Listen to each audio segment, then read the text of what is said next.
અંદર જે રિએક્શન્સ આવે છે એના વિશે જુદા પ્રકારની પ્રતીતિ થઈ, રિવિલેશન જેવું. જનરલી આવી માન્યતા છે કે કંઈક પ્રતિકૂળ બને એટલે અંદર એની વિરુદ્ધમાં રિએક્શન આવે. કોઈ કંઈ કીધું કે નુકસાન ગયું કે આપણું માન્યું નહીં વગેરે. હવે એવું લાગવા માંડ્યું છે કે બહાર કઈ હોય ઇન્ફેક્ટ અનુકૂળતા હોય, બધું બરાબર હોય, આપણું ધાર્યું થતું હોય અને રિએક્શન એમાંથી એક પ્રતીતિ થાય કે બહાર રિએક્શન માટે એ કોઈ ભૂમિકા નથી, અને બીજું એવું થાય કે તો આપણે જ આમાં કંઈક કરવાનું છે તો એવું. પણ એ વૈચારિક બાબત છે. પણ પેલી તો પ્રતીતિ કાલ્પનિક ઘટના ઊભી કરે, કાલ્પનિક ઘટના ઊભી કરે, ઊભી કરે મન. ઘટના બની ન હોય, બનવાની ન હોય, કાલ્પનિક ઊભી થાય અને એની ઉપર રિએક્શન આવે, એનું કરે. તમારો છે એનો રિએક્શન નો છે, આ રિએક્શન નો પ્રશ્ન એક વખત બોલો તો.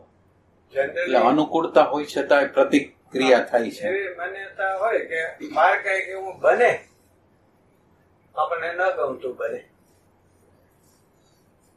આપણા સિદ્ધાંત છે વિરુદ્ધ, આપણી માન્યતા છે વિરુદ્ધ, અણગમતું કઈક થયું, વિપરીત થયું, પ્રતિકૂળ થયું તો રિએક્શન પેદા થાય અને એમાં ભળીને આપણે ધડબડાટી પણ કરી નાખીએ. પણ ઘણી વાર એવું થાય કે કઈ એવું હોય નહીં, પરિસ્થિતિ બધી સાનુકૂળ, બધા સારી રીતે વર્તા, છતાંય રિએક્શન આવતું હોય, એના પ્રત્યે નેગેટિવિટી આવતી હોય. એટલે પ્રશ્નનો પ્રકાર એવો છે કે પ્રતિકૂળતામાં તો રિએક્શન આવે છે, પણ અનુકૂળતાની અંદર પણ કંઈક રિએક્શન આવે છે. એટલે પેલી વસ્તુ છે કે આપણા મનની અંદર નિરંતર રીતે કોઈ ને કોઈ પ્રકારની, એટલે અત્યારે પ્રોફેસર સાહેબને ખબર પડી, પણ ખબર ન હોય તો પણ અંદર ને કોઈ પ્રકારના અભિપ્રાયો અંદર નીકળતા જાય. અને બીજું એની અંદર અભાવાત્મક વસ્તુ, ભાવાત્મક વસ્તુ જે હોય, સારી વસ્તુ હોય એ જોવામાં ન આવે, પણ નકારાત્મક વસ્તુ હોય, અભાવાત્મક વસ્તુ હોય, જ્યાં હાજરી ન હોય એવી વસ્તુ હોય, એ કરતું જ હોય, નિરંતર કરતું હોય. હવે આ પ્રોફેસર સાહેબને અત્યારે ખબર પડે છે. અને બીજું આપણા નેચરની અંદર, અને એ આપણું શું બતાવે છે કે આપણા નેચરની અંદર નેગેટિવિટી પડેલી છે, એ આપણને બતાવે છે. બધી વસ્તુ પોઝિટિવ છે અને છતાંય આપણી અંદર એવા સંસ્કારો છે કે એ કંઈ ને કંઈ વાંધા કાઢે છે. તો આ વાંધા કાઢે છે એની ખબર આપણે થોડાક જાગૃત થયા તો આપણને ખ્યાલ આવ્યો કે નેગેટિવિટીમાં તો રિએક્શન થતું હતું, પણ પોઝિટિવનેસ હોય તો પણ આપણને રિએક્શન થાય છે. એટલે આપણો નેચર જે છે એ કેવો છે, તો કે આપણો નેચર જે છે એ અભાવાત્મક, જે વસ્તુ બનતી હોય, જે વસ્તુ હાજર હોય એ નહીં. એનો સારો છે એ તો બરાબર છે, પણ એને શું સારું ન કર્યું, જેટલું કર્યું એટલું જ છે જ, પણ નથી કર્યું એના તરફ મારી નજર છે, મનની નજર છે. આખું વૈશ્વિક મન છે, એની નજર શેમાં છે, તો કે જે નથી કર્યું એમાં છે, કર્યું છે એમાં નજર નથી, કર્યું છે એ તો છે એ તો બરાબર છે, પણ આ કેમ ન થયું. એટલે એ જે જીવનની અંદરની જે રીત છે એ આપણી સામે પ્રગટ થાય. મન જે પ્રકારનું આપણી અંદર છે એ પ્રકારે એ પ્રગટ થાય છે. એટલે આપણી અંદર કેટલા પ્રકારના અભિપ્રાયો, નેગેટિવ અભિપ્રાયો અંદર પડેલા છે એ આપણને બતાવે છે. અને જાગૃતિ જેમ જેમ વધતી જાય એમ એ બતાવવા રાખશે કે આપણે કોઈ પણ વસ્તુ છે એ સીધી જેમ છે એમ સ્વીકારતા નથી. આમ હોય તો આમ ને આમ હોય તો આમ. સારું હોય તોય પ્રોબ્લેમ, ખરાબ હોય તો પણ પ્રોબ્લેમ. એટલે એ આપણો મનની જે રીત છે એ નિરંતર રીતે પ્રોબ્લેમ કેમ સર્જવા એ આપણા મનની રીત છે. એટલે કોઈ પણ વસ્તુ અત્યારે જે હલતી હોય તો અત્યારે જે હલતી હોય એ વસ્તુની અંદર અસંતોષ, અજંપો, અસંમતિ એ મનનો નેચર છે. એ મનનો નેચર આપણે જેમ જેમ જાગૃત થતા જાય એમ આપણી સામે એ નેચર આવતો જાય. નેચર, આપણા મનનો નેચર એટલો બધો સપ્રેસ છે અને લગભગ માણસો છે એ સાયકિક છે. એટલે ક્યારે કયા પ્રકારનો વ્યવહાર, વર્તન આ ઘરની અંદર, આજુબાજુની અંદર ક્યાં સપ્રેશનથી કેવો વ્યવહાર થઈ જાય એ કંઈ ખબર પડે નહીં. કેમ ખબર ન પડે? કે આપણી અંદર દબાણ થાય છે ને દબાણ કયા દબાણથી આપણે કામ કરીએ છીએ એ અંદરની બેહોશી છે. એટલે અંદરની બેહોશી છે એટલે ઈગો અહંકાર છે જુદી જુદી રીતે એના રીત રસમથી, કપટથી, લોભથી, લુચ્ચાઈથી, કોઈ પણ રીતે સારું થવાના સંદર્ભથી એ નિરંતર રીતે કંઈ ને કંઈ કર્યા જ રાખતું હોય અંદર બાજુ. તો એ આપણા અંદરનો નેચર છે. અને આ યંત્ર જે રીતે મન, બુદ્ધિ, ચિત્ત, અહંકારનું યંત્ર જે રીતે કામ કરી રહ્યું છે એ યંત્રને આપણે જાણવાની જરૂરિયાત છે. મન છે, બુદ્ધિ છે, અહંકાર છે, એ કેવી રીતે કામ કરે છે, આ યંત્રની કામગીરી કેવી રીતે. એને આ માનો કે અમુક પ્રકારનો આવકાર આપ્યો, અમુક પ્રકારના વખાણ કર્યા, અમુક પ્રકારની ટીકા કરી, તો એને કયું દબાણ આવ્યું હતું કે એ દબાણ દ્વારા એને આ કામ કર્યું, તો એ આપણને ખ્યાલ નથી. હવે આ જાગૃતિ જેમ જેમ આપણે રાખતા જાય એમ આપણને આ બધા યંત્રો જે રીતે આપણને સપ્રેસ કરી, દબાવી અને આપણને જે વ્યવહાર કરાવે છે એનું ભાન આપણને થાય. એટલે જેમ જેમ આપણી જાગૃતિ વધશે એમ મનની લુચાઈ, મનનું કપટ એ આપણને વ્યવસ્થિત રીતે સમજાવવાનું છે. અને આપણને ખબર પડશે કે આપણા અંતઃકરણની અંદર ગમે એવા આપણે સજ્જન હોય પણ આપણી અંદર દુર્જનતા છે એ છુપાયેલી છે. દુર્જનતા રાહ જોઈ રહી છે કે ક્યારે એવો મોકો આવે. સજ્જનતા છે એ જ્યાં લગીન અનુકૂળતા છે ત્યાં લગીનની સજ્જનતા છે. પ્રતિકૂળતા જેવી આવે એટલે દુર્જનતા અંદરની પ્રગટ થઈ જાય. એ આપણો નેચર છે. એટલે આ નેચરથી આપણે વાકેફ થવાનું છે. એટલે આપણા અંદર અત્યારે જે મન કામ કરી રહ્યું છે, બુદ્ધિ કામ કરી રહી છે, અહંકાર કામ કરી રહ્યું છે, એ ભરોસાપાત્ર નથી. ક્યારેય ભરોસાપાત્ર નથી.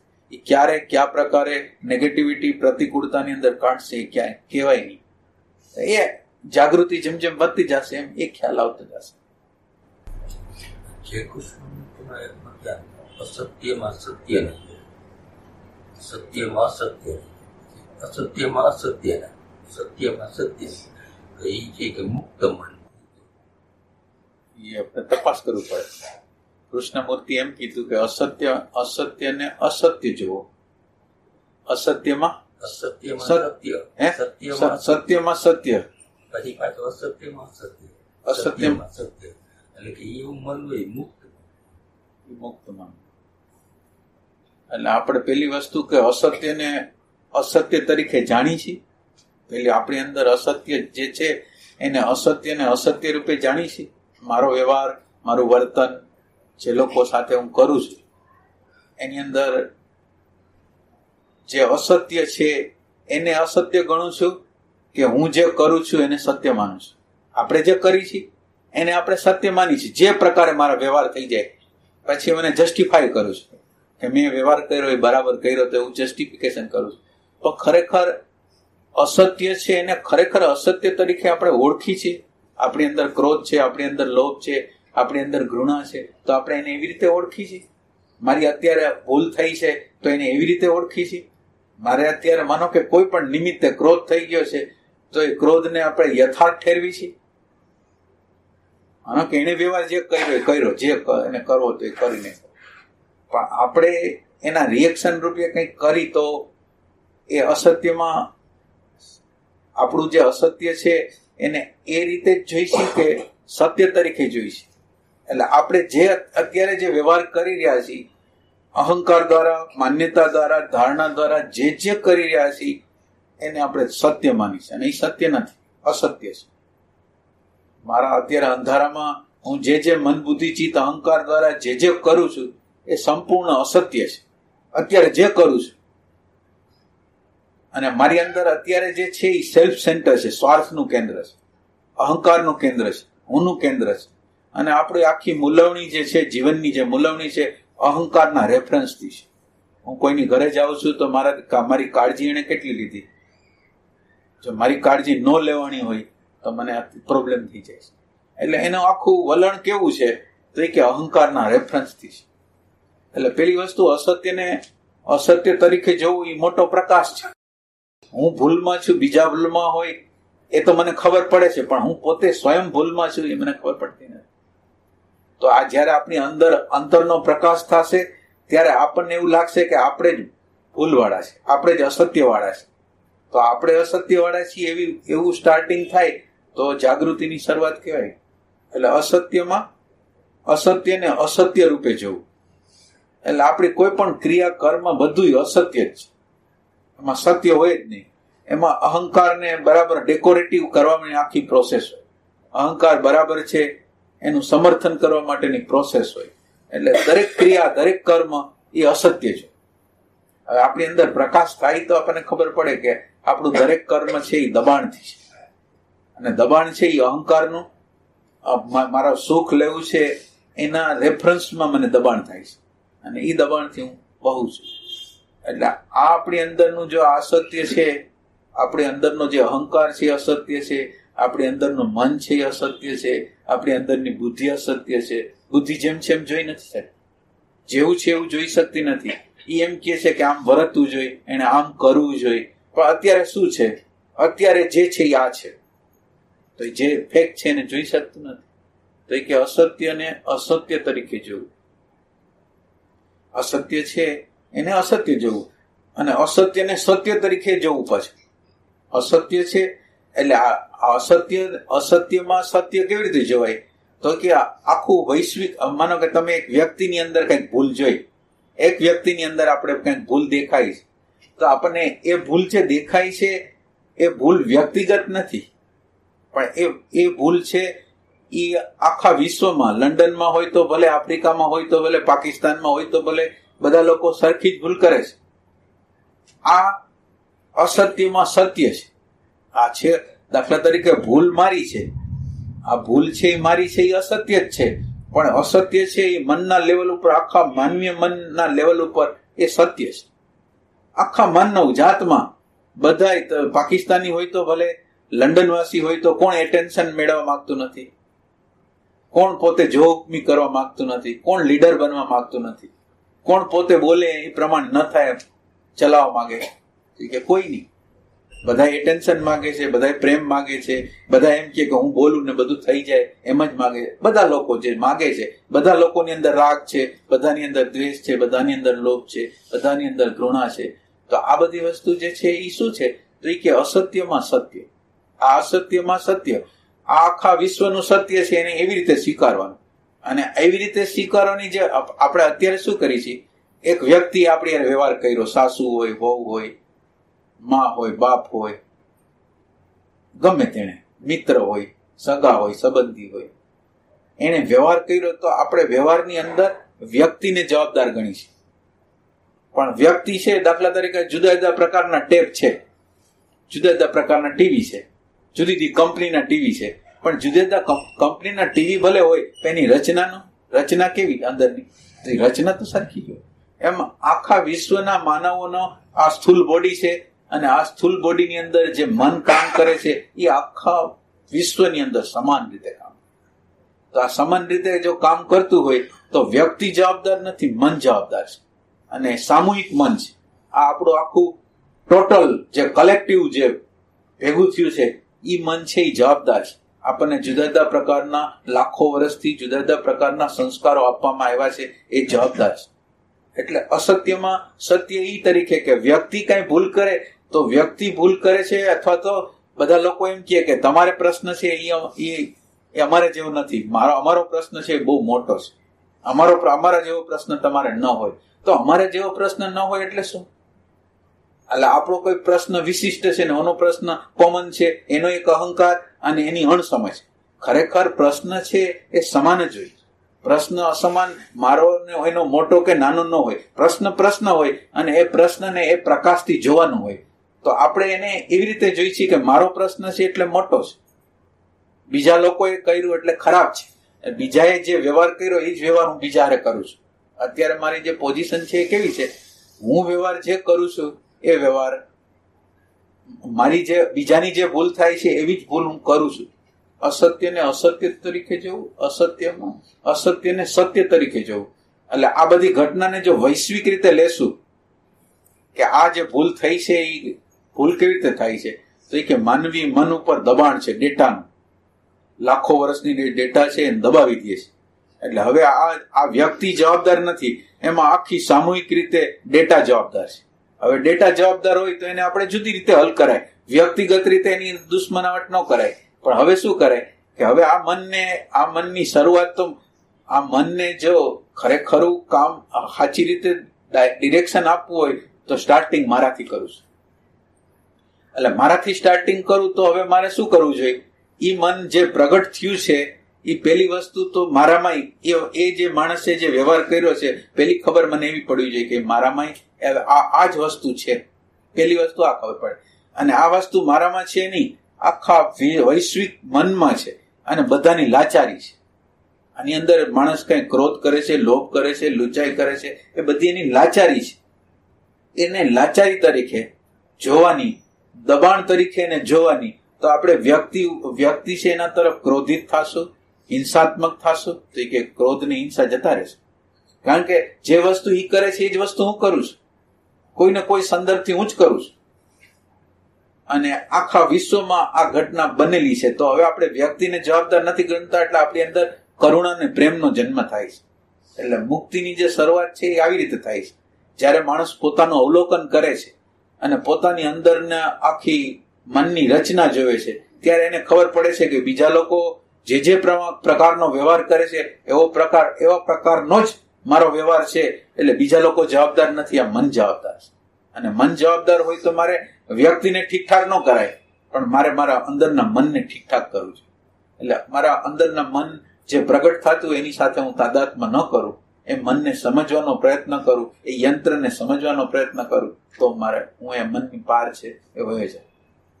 એટલે એક અસત્યમાં સત્ય, પછી સત્યમાં સત્ય, અસત્યમાં સત્ય, અસત્યમાં સત્ય, સત્યમાં સત્ય. એટલે એક રેફરન્સ એવો આવે, પછી કામ કરતા કરતા આપણી અંદર એવો એક રેફરન્સ આવે. હવે જો આપણી યાત્રા બરાબર રીતે જો મનનું અવલોકન થાય, મનને તટસ્થતાપૂર્વક આપણે જુદા રહીને જોતા જાય, જુદા રહીને જોવા દ્વારા અંદરનું શાંતિનું તત્વ, પ્રેમનું તત્વ, આનંદનું તત્વ છે એ પ્રગટ થશે. અને રિએક્શનો જે છે, એટલે ક્રોધ છે, લોભ છે, ઘૃણા છે, એ ઓછા થતા જાય. અંદરથી શાંતિ પ્રગટ થતી જાય, આનંદ પ્રગટ થતો જાય, પ્રેમ પ્રગટ થતો જાય. અને આ પ્રેમ જેમ જેમ પ્રગટ થતો જશે એમ જે અસત્ય કહેવાતું જે અસત્ય છે એ અસત્યની અંદર એના આધાર રૂપે જે મૂળ આધાર છે, મૂળ તત્વ છે, કે માનો કે આ સંસ્કારો આપણી અંદર છે, જુદા જુદા પ્રકારના ડેટાઓ આપણી અંદર કામ કરી રહ્યા છે, પણ આ ડેટાઓનો પ્રકાશ કોણ કરે છે? આપણી અંદર લાખો પ્રકારની સ્મૃતિ છે, પણ લાખો પ્રકારની સ્મૃતિને પ્રકાશ કોણ કરે છે?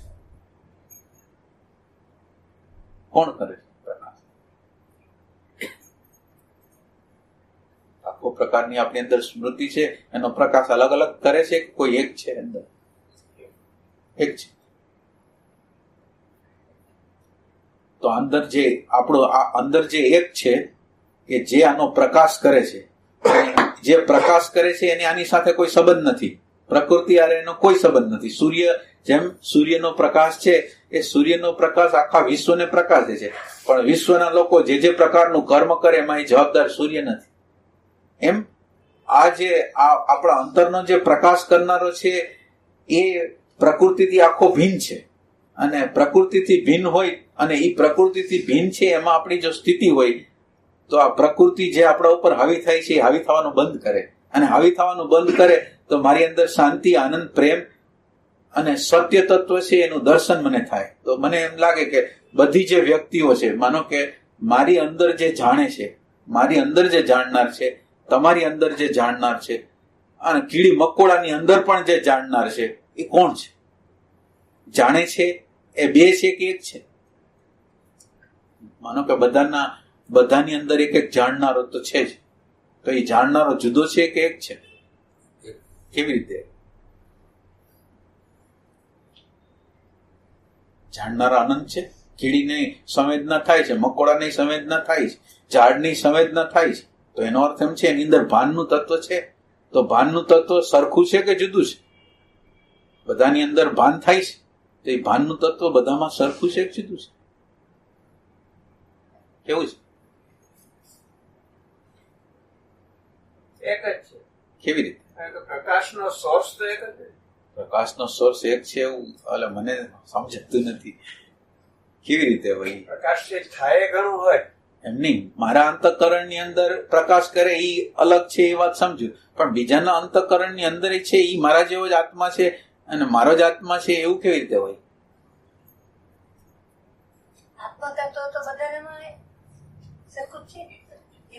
એટલે એ તો માન્યતા થઈ, આપણે તો શોધવું છે. ખરેખર એમ છે કે આપણે માની જ લેવું છે. તમારી વાત સાચી છે, ફિલોસોફિકલ રીતે સાચી છે, પણ એકચ્યુઅલ બધામાં ભગવાન હોય તો આપણને દેખાતા કેમ નથી? ભગવાન જ છે તો ભગવાન કેમ દેખાતા નથી?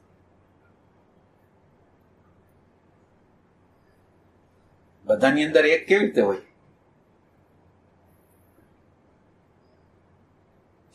મનમાં આ વસ્તુ પડેલી હોય એક લાગે, ઓલું ન લાગે. ભલું એમ ના લાગે. પ્રકૃતિ એટલે એટલો સ્વીકાર તો થયો છે કે પ્રકૃતિ બધામાં સરખી છે, એટલે એ તો એક છે એટલું સમજાય છે, પણ પ્રકૃતિને પ્રકાશ કરે છે એ જુદા જુદા છે એવું લાગે છે. શું કરશો આમાં?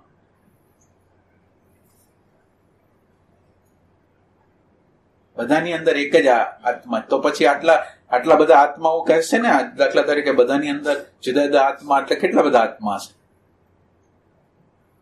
શું કરશે?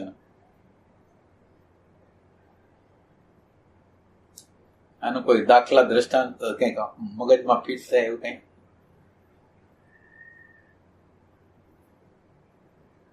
અરીસો ઓલો ભાગી નાખી અને અનેક કટકામાં વેચાઈ જાય, એમાં એક જ સૂર્ય અનેક સ્વરૂપે ભાસે. તો હવે તમે દ્રષ્ટાંત આપ્યું, હવે સિદ્ધાંતમાં કેવી રીતે લાગુ પાડશો એને? માનો કે અરીસો છે, અરીસો એને, તો અરીસો આપણે કોને કહેશું? આપણી અંદર ચિત્તને. એટલે ચિત્ત છે એ અરીસો છે બધાની અંદર. ચિત્ત છે બધાની અંદર, એટલે સૂક્ષ્મ શરીર કયો, ચિત્ત કયો, એ અરીસો છે. ને અરીસાની અંદર જેમ એક ઘડો હોય, ઘડાની અંદર પાણી હોય, ને પાણી ઉપર આકાશ કે સૂર્ય હોય, એનું પ્રતિબિંબ 10 ઘડા હોય, 20 ઘડા હોય, 100 ઘડા હોય, બધાની અંદર પ્રતિબિંબ પડતું હોય. પણ પ્રતિબિંબ પડતું હોય પણ સૂર્ય એક જ છે, આકાશ એક જ છે.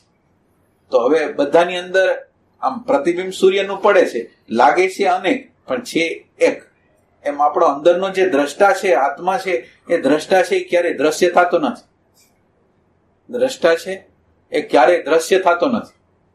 હવે દ્રષ્ટા દ્રશ્ય ન થાય તો એને વ્યાપક જ કહેવાય. દ્રશ્ય જે થાય ને એ અલ્પ થઈ જાય. જે દ્રશ્યમાં આવે ને એ અલ્પ કહેવાય. આપણે દ્રશ્યમાં આવ્યા, અત્યારે આપણે આ જગ્યાએ બેઠા છીએ, તો આપણે બીજા કોઈ ગામમાં નથી, બીજા કોઈ સ્થળે નથી, બીજી કોઈ શેરીમાં નથી. આપણી મર્યાદા છે કે આપણે અહીં જ બેઠા છે.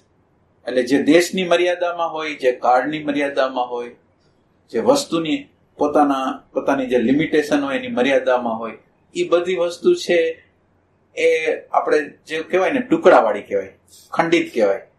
પણ જે જોવે છે, જે જાણે છે, એ ક્યારેય દ્રશ્ય થતો નથી. એટલે વ્યાપક છે. એ બધા દેશ છે, જેટલા દેશ કહેવાય, બધા દેશનો પ્રકાશ કરે છે, બધા કાળનો પ્રકાશ કરે છે, અને દરેક વસ્તુનો પ્રકાશ કરે છે. દેશ, કાળ અને વસ્તુ બધાનો જે પ્રકાશ કરે છે, એ પ્રકાશનાર છે એ વ્યાપક છે. દેશનો આધાર છે, કાળનો આધાર છે. માનો કે કાળની ગણના કરવી હોય, કાળની કાંઈ પણ ગણના કરવી હોય, તો કાળની ગણના કરશે કોણ? દેશની ગણના કરશે કોણ? વસ્તુની ગણના કરશે કોણ? વસ્તુનું ભાન કોને થશે? દેશનું ભાન કોને થશે? કાળનું ભાન કોને થશે? ભાન કોને થશે? કોકને ભાન તો થવું જ જોઈએ. અને જેને ભાન થાય છે એ બધાની અંદર, દેશની અંદર, કાળની અંદર, એટલે બધાની અંદર એક જ આત્મા છે. ફક્ત ફરક કેટલો છે કે આ બધાની અંદર શરીર રૂપી ઘડો છે, અંદર અંતઃકરણ રૂપી અરીસો છે, અને આત્માનું આપણે બધાની અંદર પ્રતિબિંબ પડે છે. એટલે લાગે છે બધાને અનંત જેવું, જુદા જુદા જેવું, પણ જુદું છે નહીં. કીડીની અંદર હોય, આપણે આની અંદર, આપણે વનસ્પતિની અંદર હોય, બધાની અંદર એ જ આત્મા છે. અને બધાની અંદર એટલે ચેતનમાં નહીં, પણ જળ વસ્તુ હોય એમાં પણ એ આત્મા છે. અવિકસિત આત્મા છે, પણ છે ખરો સતરૂપે એની અંદર આત્મા.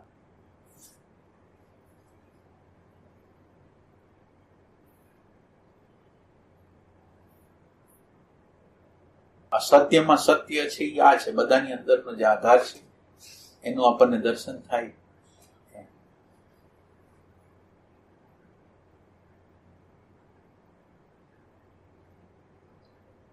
મન કાલ્પનિક ઘટના બની ન હોય, બનવાની ન હોય, ઊભી કરે અને એની પર રિએક્શન આપે. એટલે આપણા મનની રચના એવા ટાઈપની છે. મનની રચનાનો પ્રકાર જ એવો છે કે જેની અંદર સિક્યુરિટી જોઈશે, સલામતી જોઈશે, અને નિરંતર રીતે એની અંદર જે કલ્પનાઓ થશે, કોઈ પણ પ્રકારની કલ્પના, લોઅર પ્રકારમાં આપણે જે કરશું કલ્પનાઓ, આપણે આપણા ઘરની વ્યક્તિ કોઈ બહાર ગઈ હોય, છોકરો બહાર ગયો હોય, પતિ બહાર ગયા હોય, કોઈ બહાર ગયા હોય, મોડું થઈ જાય તો શું વિચાર શું આવે? કઈક થયું હશે, ભટકાણા હશે, ફલાણું થયું હશે. સારો વિચાર કોઈને આવે ખરો? કોઈને સારો વિચાર. તો સારો વિચાર નથી આવતો એનો અર્થ એમ છે કે આખા મનની અંદર કલ્પના જે થાય છે એ નેગેટિવ કલ્પના થાય છે.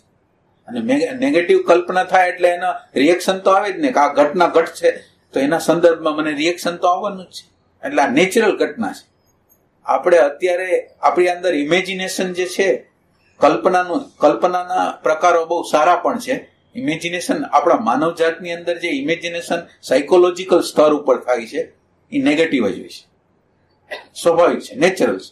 અને જે નેગેટિવ કલ્પના થાય એટલે માનો કે મારા છોકરાને કંઈક થયું હશે તો એટલે એનું રિએક્શન આવશે, એમ અંદર ભય થશે, ચિંતા થશે. એ તો સ્વાભાવિક છે, નેચરલ જ છે. એટલે આ સ્તર ઉપર તો ઇમેજિનેશન છે. અને બીજા સ્તર ઉપર વૈજ્ઞાનિક લોકોના સ્તર ઉપર ઇમેજિનેશન છે, એના દ્વારા સંશોધનો થાય છે. આ ઇમેજિનેશન કરે છે એના દ્વારા આખો જે સંશોધનો જે થયા છે એ કલ્પના દ્વારા જ થયા છે. પેલા કલ્પના કરે કે આમ હોય તો, અને પછી સંશોધન થાય. એટલે આપણા માનવ જીવનની પ્રોબ્લેમ એ છે, સાયકોલોજીકલ સ્તર હોય, સંબંધોમાં જે જીવતો હોય ત્યાં નેગેટિવ જ હોય છે. કલ્પનાઓ બધી નેગેટિવ હોય.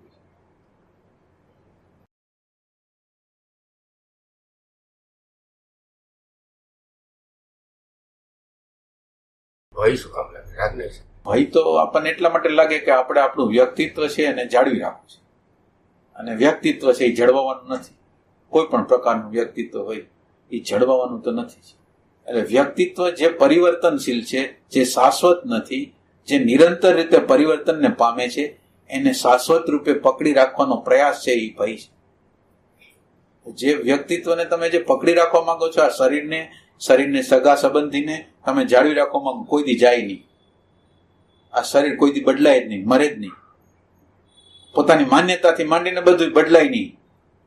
એ રીતે એને પકડી રાખ્યું છે. અને પકડી રાખ્યું છે એટલે આપણને ભય લાગે છે. એટલે ભયનું કારણ છે વ્યક્તિત્વને પકડી રાખવું. પરિવર્તનશીલ વસ્તુને પકડી રાખવાથી ભય થાય.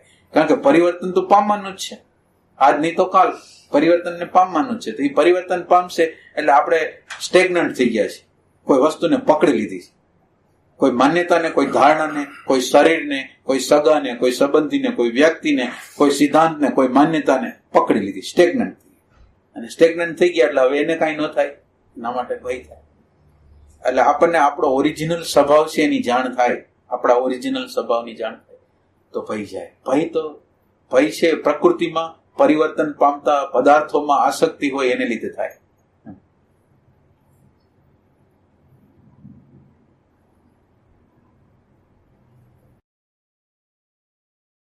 અનુકૂળમાં પણ આપણે પ્રેમથી જોવું, અભિપ્રાયો લઈએ. ક્યારેક કાંઈ આમ આવી સારું હોય ને એમ આવ, પણ ઓલો રજમપોનો અહંકાર હોય ને એમાં તો એ આવતું જ નથી. શું નથી આવતું? એમાં આ વસ્તુ આપણને યાદ ના આવે. ઓમાં સારી વ્યવસ્થા હોય, શાંતિ જેવી રિએક્શન હોય, એમાં પ્રેમથી જોવું, અભિપ્રાયો. ઓમાં એવું કંઈ આવતું જ નથી. અંધકારમાં છે, કંટાળો આવતો હોય કે એને પ્રેમથી જોવું, એ નથી આવતું. પણ છતાંય થાય એવું કે જ્યારે આપણી અંદર નેગેટિવિટી કે આવે ને ત્યારે સજાગતા વધી જાય. પોઝિટિવનેસ હોય ત્યારે સજાગતા ન હોય, અનુકૂળતા હોય ત્યારે સજાગતા ન હોય. પણ પ્રતિકૂળતા આપણને સજાગ તો ગમે તે રીતે કરી દે. માનો કે જે સાધક લોકો હોય એને જેવો ક્રોધ થાય, લોભ થાય, ઘૃણા થાય એટલે અંદરથી સાવધાન થઈ જાય કે કંઈક ખોટું થઈ રહ્યું છે. તો સાવધાની જે વધે છે એ નેગેટિવિટીમાં ભરે. ઓલો તમને વિચાર આવ્યો, પોઝિટિવમાં તમને ફક્ત એવો વિચાર આવ્યો કે પ્રેમથી જોવાનું, પણ તમે પ્રેમથી જોયું કેટલીક ક્ષણ એ તો ખબર નથી. એ વિચાર છે એનાથી આપણે પ્રભાવિત નથી, પણ વિચારે એપ્લાય કેટલું કર્યું? વિચાર છે એને એપ્લાય કેટલું કર્યું? વિચારે જોવાની પ્રક્રિયા કેટલી વાર કરી? એ મહત્વની વસ્તુ છે. એટલે આમ ઊંધું છે. એટલે ઈ રિએક્શન વાત હે? ઈ રિએક્શન હશે હા. સારામાં ના, એટલે એ એક વિચાર છે. એટલે વિચાર વસ્તુ ખરાબ નથી, પણ વિચાર એપ્લાય કેવી રીતે થાય છે? માનો કે તમે એમ કહો ગાલો તો આ પ્રેમથી જોવું જોઈએ, તો તમે હવે પ્રેમથી કેટલી વાર જોશો અંદર? કઈ અનુકૂળતા છે તો કેટલી વાર જોશો અંદર? તો એ વિચારે એને એપ્લાય કર્યું તો કામનું, પણ ખાલી વિચારના રૂપમાં રહી ગયું ને તમે આમ એનાથી અભિભૂત થઈ ગયા વિચારથી, તો એ આપણને બેજાગૃતિમાં લઈ જાય, તમસમાં લઈ જાય, બેહોશીમાં લઈ જાય. પછી બેહોશી કેવી? સારી બેહોશીમાં લઈ જાય કે આપણને ખબર તો પડી કે આમાં જાગૃત રહેવું જોઈએ. એ ખબર તો પડી એટલે એ બેજાગૃતિ છે એની ખબર જ ન પડે. ઓલી બેજાગૃતિ જે થાય એની આપણને ખબર પડે, નેગેટિવિટી આવે એની ખબર પડે કે આ ખોટી વસ્તુ છે, પણ આ સારી વસ્તુની કઈ રીતે ખબર પડે એ ખરાબ છે? એ આપણને બેજાગૃતિમાં લઈ જાય છે.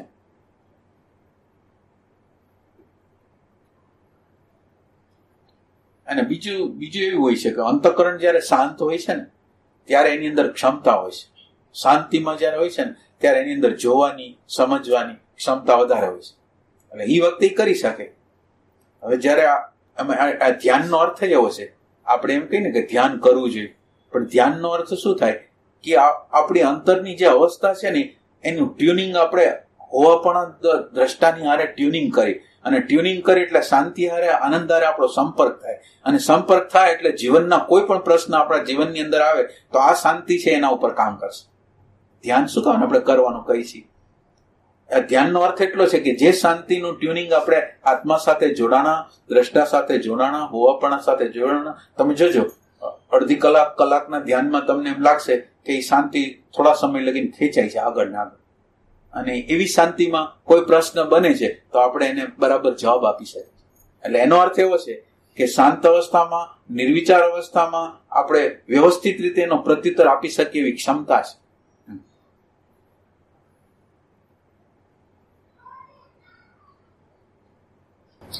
આખો દિવસ થોડા સમય માટે એટલે પ્રશ્ન એવી રીતે કરાય કે આપણે એટલો બધો પ્રયાસ કેમ નથી કરતા, એને હંમેશને માટે રાખવા માટેનો પ્રયાસ કેમ નથી કરતો? એટલે હંમેશને માટે રાખવાનો પ્રયાસ એટલે જો તમારે એને સમજી લેવું જોઈએ. હંમેશને માટે રાખવાના પ્રયાસમાં ખાલી તમારે એટલું જ કરવાનું છે, એની પાછળ હંમેશને માટે જવાનું નથી.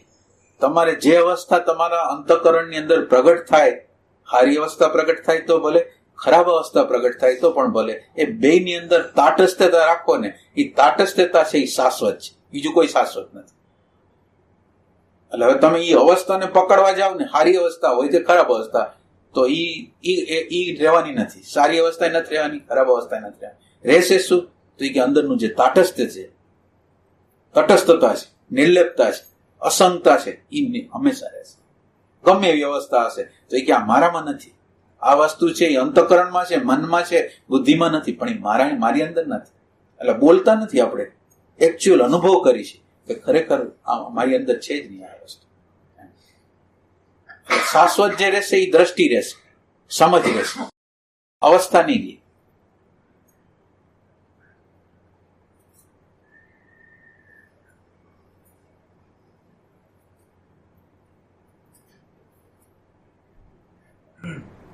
વ્યાસજીને ત્યાં ટીવી ઉપર એવું લખ્યું કે નિર્લજ્જતાને નાતા ભાવે જોવાથી તપ થશે.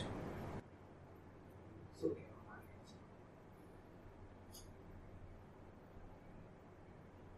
એટલે આમ તપ જે શબ્દ છે એ તપ શબ્દનો અર્થ સમજવા જેવો છે. ને આ જુદા જુદા અનંત પ્રકારના તપો તો ઘણા તપ છે.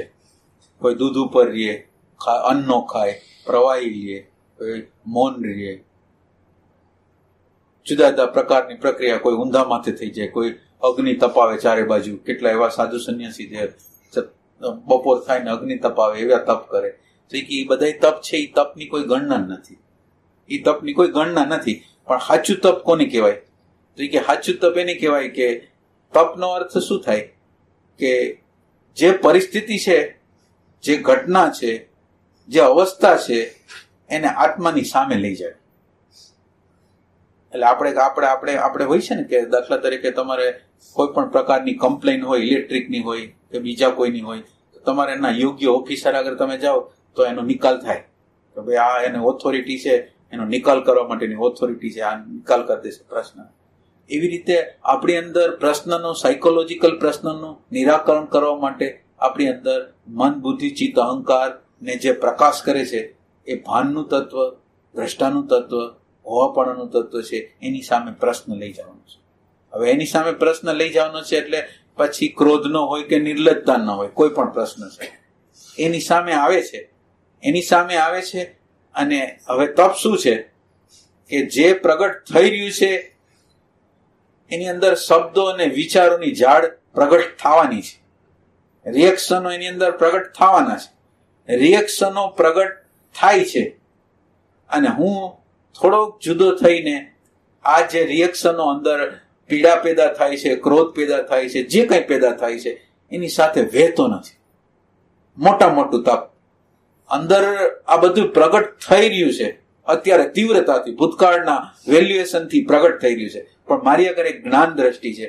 એ જ્ઞાન દ્રષ્ટિ છે, એ જ્ઞાન દ્રષ્ટિમાં પોતે દ્રષ્ટા રૂપે, હોવાપણા રૂપે પોતે બરાબર રીતે પોતાની અંતરની દ્રષ્ટિ, અંતરનું જ્ઞાન બરાબર રાખી અને આ પરિસ્થિતિને શબ્દ, વિચાર જે પ્રગટ થાય છે એની સાથે ભળતો નથી.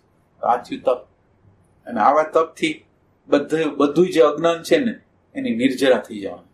જેટલું અજ્ઞાન આપણી અંદર પડેલું હશે ને એ બધું અજ્ઞાન જતું રહેવાનું. પણ આ તપ કરવાની રીત આ છે કે જે આવ્યું છે એને કઈ હાઈ કરીને નથી કરવાનું. આ ખરાબ છે, સારું છે એમ કરીને, અરે આટલું બધું ખરાબ છે એમ વિચાર કરીને કરશું તો તપ નથી. એ ખરાબ છે, સારું છે, કાંઈક સાથે આપણે ભળતા નથી. નિશબ્દ રીતે, શબ્દ વગર એને ફિલિંગ કરવાનો પ્રયાસ કરીશું. ફીલ કરવાનો, અનુભવ કરવાનો, દર્શન કરવાનો જે પ્રયાસ છે એ તપ છે. અને એ તપથી બધી વસ્તુનું વિસર્જન થયું. ખાલી નિર્લજ્જતાનું નહીં, બધી વસ્તુ થઈ.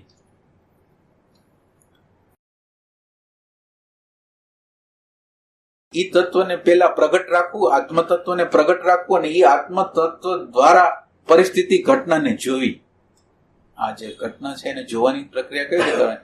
એટલે નિરંતર રીતે પ્રેઝન્ટ મોમેન્ટમાં, હોવાપણામાં, દ્રષ્ટાપણામાં રહેવાનો જે લોકો પ્રયાસ કરતા હોય અને એની જ્ઞાન દ્રષ્ટિ એ વખતે પાછી હાજર રહીએ.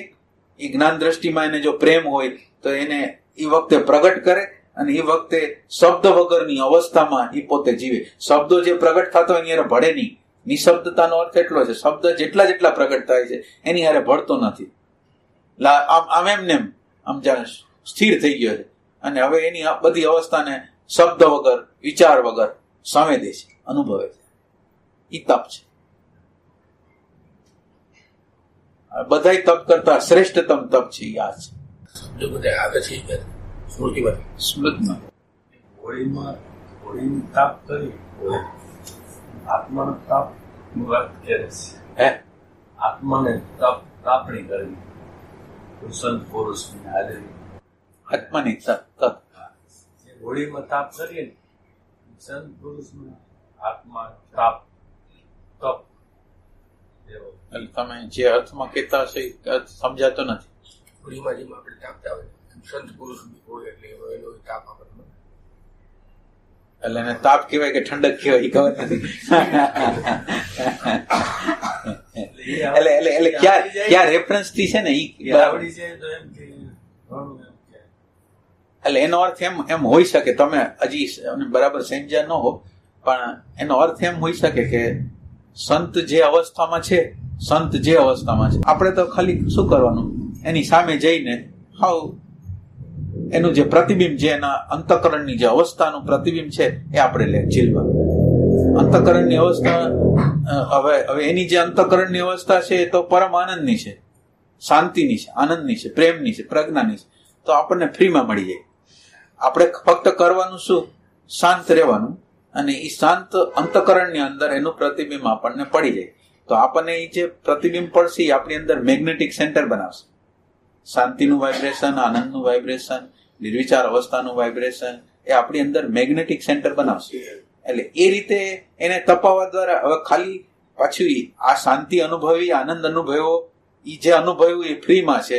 એ જેવી રીતે થોડી વાર માટે ઇન્જેક્શન લીધું હોય ત્યાર પૂરતું જ, પછી સ્વયંથી જો માણસ પ્રગટ ન કરે એ શાશ્વત રૂપે પ્રગટ ન રહી. હવે આનો જે અનુભવ કર્યો તો હવે આપણે પછી એવો પ્રયાસ કરવાનો છે, એની સાથે આપણે ટ્યુનિંગ કર્યું પછી એવો પ્રયાસ કરવાનો છે કે આની શાંતિ જે રીતે પ્રગટ થઈ છે, આનો આનંદ જે રીતે પ્રગટ થયો છે, આની પ્રજ્ઞા જે રીતે પ્રગટ થઈ છે એવી રીતે મારી અંદર કેવી રીતે પ્રગટ થાય. મારે પ્રિય નથી જોતું.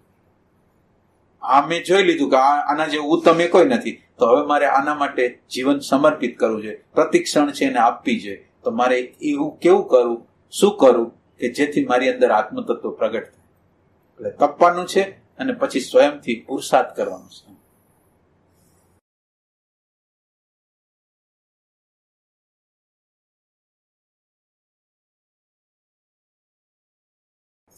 એટલે પ્રોબ્લેમ ઈ થાય છે કે આપણે તમારી દવામાં કઈ દવા લે તો બધા દર્દ મયા છે, પેઇન કિલર નહીં પણ ઓલું એક બીજી એક સ્પેશિયલ આવે, આ સ્ટીરોઇડ. તો આ સ્ટીરોઇડ છે એ કેમ થોડી વાર માટે બધાને એમ સંતની સામે જાય ત્યાં સ્ટીરોઇડ જેવું થઈ જાય, શાંતિ આવે, આનંદ આવે, એક રેફરન્સમાં એવું આવે. તો હવે ઈ રીએ કેટલી વાર, તો કે થોડી વાર રહી. તો એ કે એને શાશ્વત રૂપે ટકાવવું હોય તો એ કે આપણો પુરુષાર્થ કરો. એટલે ઘણા સાધક લોકો સંતોની હાજરી હોય ત્યારે આનંદ અનુભવતા હોય, શાંતિ અનુભવતા હોય, સમજને અનુભવ કરતા હોય, એટલે એને એમ લાગે કે આપણું જ છે. એ આપણું હોય જ નહીં, એ એનું જ છે.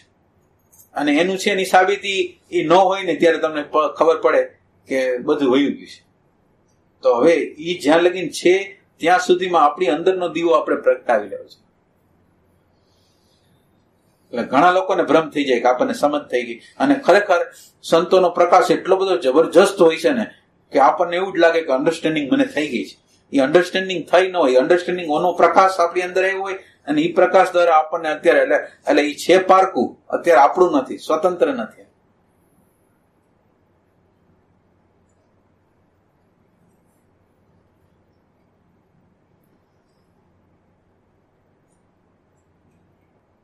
માણસને અનુભવ જતો હોય કે સમજ જતી હોય, રિયલ સેન્સમાં સારા અનુભવ, મજા આવે એવા અનુભવ.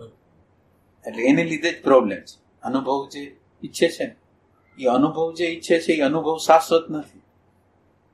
જ્ઞાન દ્રષ્ટિ છે એ શાશ્વત છે, પણ માણસો બધા જે ઈચ્છે છે ને અટકી જાય છે એ અનુભવમાં અટકી જાય છે.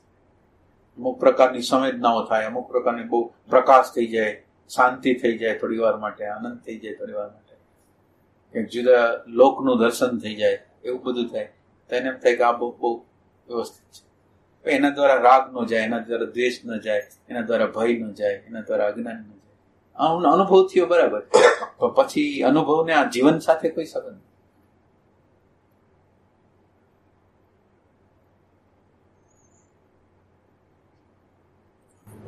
અહંકારના વધારે પોષણ. અને અનુભવની કલ્પનાઓ જેટલી કરાવે કોઈ તો એ આપણને મજા આવે.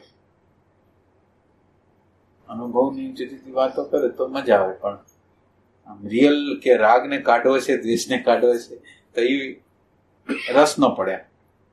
કુંડલીની શક્તિની કોઈ વાત કરે કે એની શક્તિ જાગે ને આમ થાય ને આમ થાય, એની કલ્પનાઓ તમને આપે તો એ સરસ લાગે.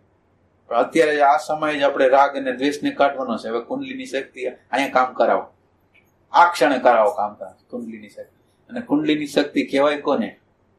આ વર્તમાન ક્ષણની અંદર જે માણસ વર્તમાન ક્ષણમાં જે આવે ને એની કુંડલીની શક્તિ જાગૃત. આ વર્તમાન ક્ષણ છે એ હાયર ડાયમેન્શન છે, અને હાયર ડાયમેન્શનમાં તમે જેમ જીવો તમારી ફ્રીક્વન્સી હાયર થઈ જાય. આમાં શું થાય, હાયરમાં હોય તો આપણને આપણી ભૂલ, આપણી અંદરની અવ્યવસ્થા, અરાજકતા, આપણા અંદરનું તંત્રની ખરાબી એ બધી આપણને દેખાય વર્તમાન. હવે આ વર્તમાનમાં રહેવા કરતા કંઈક એવા બીજ મંત્ર આપો, એવા કોઈ મંત્ર આપો કે અંદરની શક્તિ જાગૃત થઈ જાય. અંદરની શક્તિ જ્યાં જ્યાં જાગૃત થઈ છે, આ એટમ બોમ્બની કોઈ શોધ કરી ત્યારે એનો ઉપયોગ ક્યાં થયો, ક્યાં થાય છે?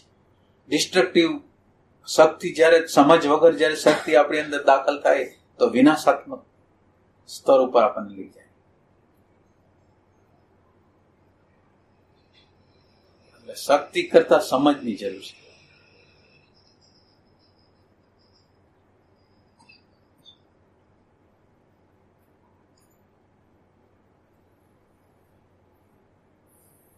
બધાને ગમે છે એ સમજ નથી ગમતી.